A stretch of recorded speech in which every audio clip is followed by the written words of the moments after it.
Hi guys, it's me Gian and welcome back to my YouTube channel. This very day marks my countdown for my 20,000 YouTube subscribers at bilang pasasalamat po ay ibabahagi ko sa inyo yung mga updates for this year 2024 na handog ng BIR, which is indeed very beneficial para sa ating mga taxpayers. So, it's a very good news for me at syempre, magbibigay din ako ng good news para sa inyong lahat na mga subscribers na tumatangkilik at patuloy na nagbabahagi, nagsishare at nagli-leave ng comment sa YouTube channel ko. So, if you're interested to know more of BIR updates for this year, please keep on watching.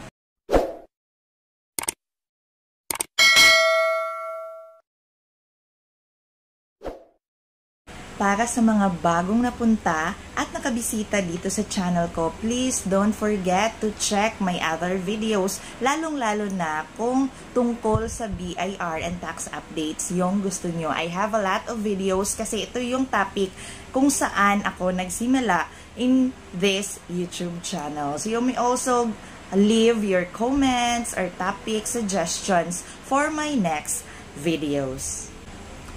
Napakadami ng BIR updates for this year. And to start with, let's first discuss a short discussion on the first update na binigay ng BIR, which really save some 500 para sa mga taxpayers natin. Ito ay yung pag-alis or pagtanggal ng annual registration fee for every calendar year. So, if you remember, if you're a taxpayer or a business owner, so, siguro na aalala nyo na every January, you need to pay 500 pesos na annual registration fee.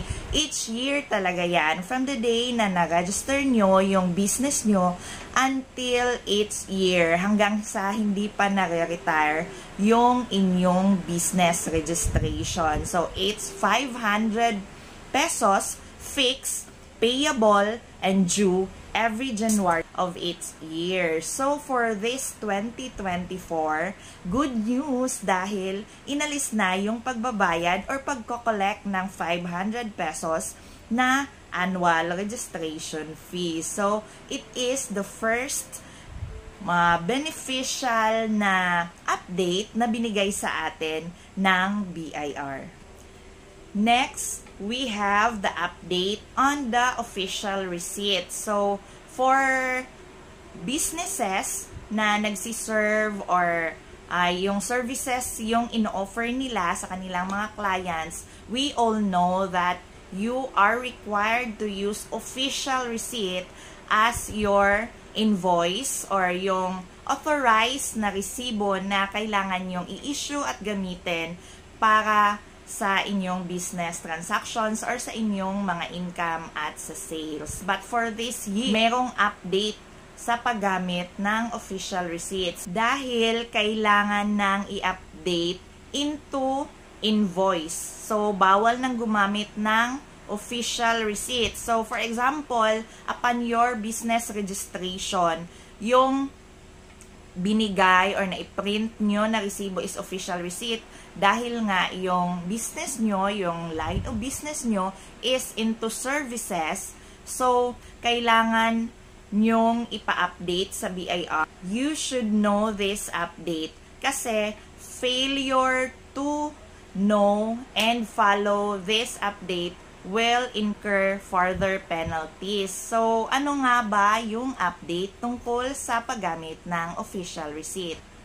First, you are required to submit inventory of all the unused official receipts. Kailangan nyo siyang isubmit sa BIR.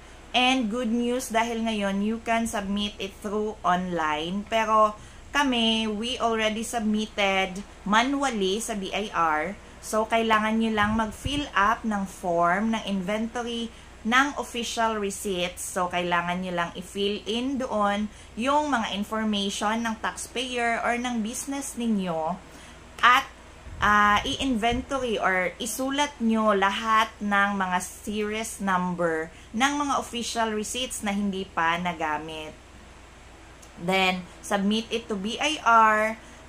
Kailangan merong tatak na receive at saka i-keep nyo for file para proof na nag-follow kayo sa update ng pag-submit in connection sa update ng paggamit ng official receipts at pag-change it into invoice. Kasi kailangang maging invoice na yung nakatatak sa resibo kahit services pa yung inyong line of business. So, hindi na pwedeng gumamit ng official receipt.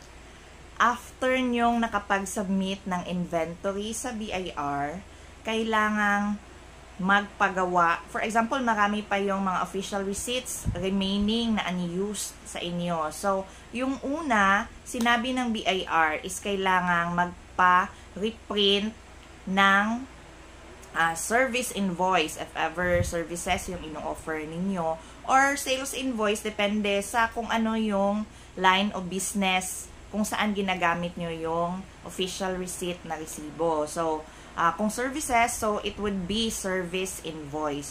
Una, sinabi nila na kailangan before the end of the year 2024 ay nakapag-print na kayo ng bagong sets ng service invoice in replacement sa official receipt na dati nyong resibo.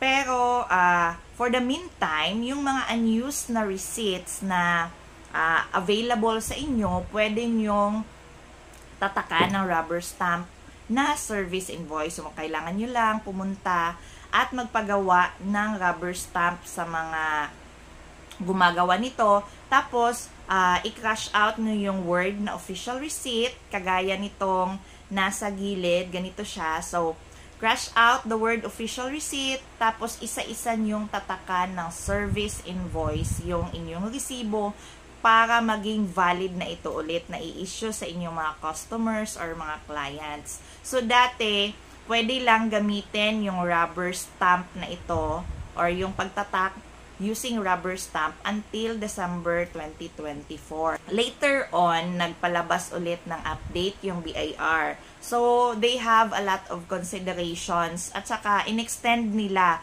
Kasi kung dati, until December 2024 lang, pwedeng gamitin yung pagtatatak na rubber stamp. Ngayon, sinabi nila na hanggang sa maubos yung remaining na unused na official receipts, ay pwedeng hindi muna magpa-reprint into service invoice or any invoice para maging replacement ito. Pwedeng tatak lang ng invoice using rubber stamp hanggang sa maubos yung set na available sa inyo. Pero importante, huwag niyong kalimutan yung unang sinabi ko na kailangan ay nakapag-submit nga kayo ng inventory kasi dun nila i-check kung sino yung mga taxpayers na nag-comply. So, good news pa din ito kasi para sa mga maliliit na taxpayers using official receipt, yung iba kasi ang dami pa talaga ng remaining na booklet sa kanila. Kasi nga, di ba, inalis na yung expiration last year or a year ago, inalis na yung expiration ng lahat ng mga invoices and official receipts. So, marami yung nagpa-print ng medyo madami.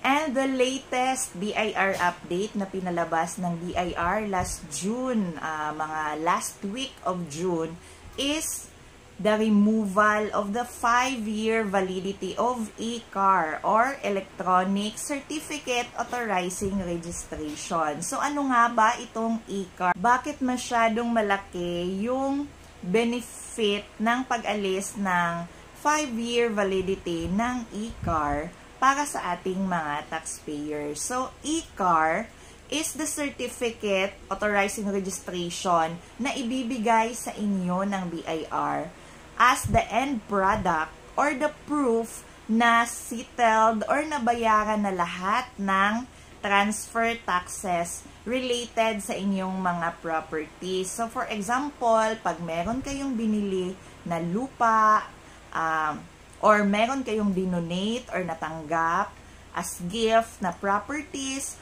or meron kayong na-inherit na properties. So, di ba, meron tayong binabayaran na taxes sa BIR, which could be in the form of capital gains tax kapag through deed of sale or kung nabili mo yung property, or donor's tax kung donated naman sa inyo yung property, or estate tax kung na-receive nyo ito through extrajudicial. So, this e-CAR, yung Electronic Certificate Authorizing Registration, has a 5-year validity, meaning until 5 years lang, pwede mo itong i-present to the Registry of Deeds. Kasi after nyo magbayad ng taxes sa BIR, related sa mga properties na kailangan nyong i-transfer, kailangan nyo pang pumunta sa Registry of Deeds kasi dun talaga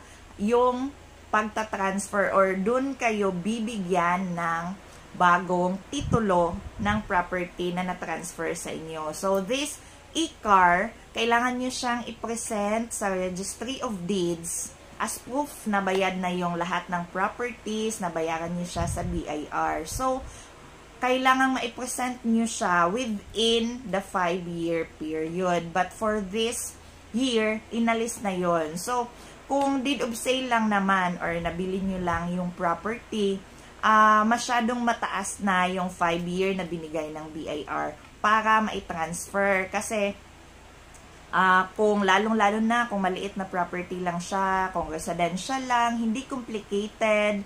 So, after nyo siyang ma-process sa BIR, mabayaran lahat ng taxes, masyadong mahaba na yung 5 years para maipasa or maisubmit nyo sa Registry of Deeds for transfer of title. Pero meron kasing mga cases or instances na napoprolong yung pagpaprocess ng transfer ng title. Lalong-lalo na sa mga complicated na mga ari-arian. For example, agricultural na mga properties. So, after ng BIR, kailangan nyo pang pumunta ng DAR. So, iba din yung clearance from DAR. At saka, bago pa kayo mag-proceed sa Registry of Deeds. So, minsan, nagkakaroon ng complications or natatagalan sa DAR, or minsan din kailangan nyo pa ipa-resurvey. So, natatagalan din siya dun sa office ng sa Geodetic or dun sa Bureau of Lands or sa iba pang mga government offices na kailangan nyo mag-secure ng other certificates and clearances bago ma-transfer or makapag-proceed kayo sa Registry of Deeds. So, it takes a lot of time. At minsan din, may mga signatories na hindi available na kailangan talaga nilang makapag-sign or pumirma sa lahat ng mga documents related to the transfer. So, it would also take a lot of time para sa iba. So, talagang merong mga instances, marami actually, na minsan ay nahihirapan sila sa 5-year validity ng e-CAR. So, it's a very good news for them dahil nga inalis na yung 5-year validity ng e-CAR. So, as long as or hanggang kailan or hanggang sa matapos mo lahat ng procedures, so kailangan mong i-present yung e-CAR sa ROD. So as long as electronic CAR na yung nasa iyo or hawak mo, so wala na siyang expiration kahit lumagpas ka pa ng 5 years. So no need na i-refile sa BIR para makapag-print ng bagong e-CAR kasi nga inalis na nila yung validity na ito. Kailangan nyo lang i-check kung yung hawak nyo na Certificate Authorizing Registration is electronic na siya. Kasi dati, meron pa ding mga old e-CAR or old form ng CAR na manual pa. So, yung scope kasi ng update na ito is e-CAR only. Yung tinanggalan or na-remove na yung 5-year validity. So, kung yung hawak nyo is e-CAR, so okay na siya. So, it's a good move ng BIR para naman ma-feel ng ating mga taxpayers na hindi lang naman sila nakafocus palagi sa pag-collect ng taxes, bagkos iniisip din nila yung kapakanan, yung benefits ng ating mga taxpayers. Let me know your opinion regarding this BIR update. So, is it really beneficial para sa inyo, or isa ba kayo sa natulungan or mas napadali yung mga transactions or nakasave ng taxes with this BIR update? So let me know in the comment section and share your opinions, at sana nga ay patuloy pa yung mga ganitong moves ng BIR para sa kapakanan ng ating mga maliliit lalo na taxpayers and business owners. So thank you so much for watching. I hope you enjoy watching my vlogs and other topics. Please check down below. At maraming salamat sa patuloy na pagtangkilik sa aking channel. That's all. Thank you.